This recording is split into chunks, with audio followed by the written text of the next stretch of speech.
si Dear Uge. Tanong nyo? Sagot ko! Mula sa Facebook fan mail ni Jessel Diga.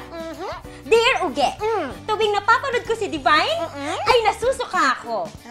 Ano po bang dapat kong gawin?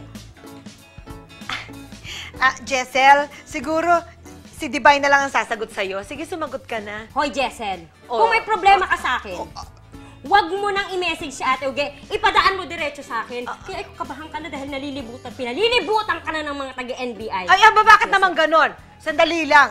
Jessel Diga. Hindi, sagutin natin siya ng maayos. Jessel, bakit ka ba naduduwal? Ikaw ba'y nagdadalang tao? Pinaglilihian ka.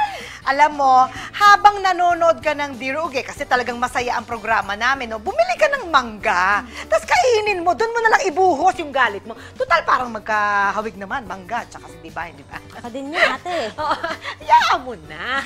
Huwag ka nakikipag-away. Mangga, Divine. Pakita mo. Di ba? Asim. Sige, pasuka pa. Hanggang sa susunod, ito ang ikaw, si Dear Uge. Magbabalik ang Dear Uge!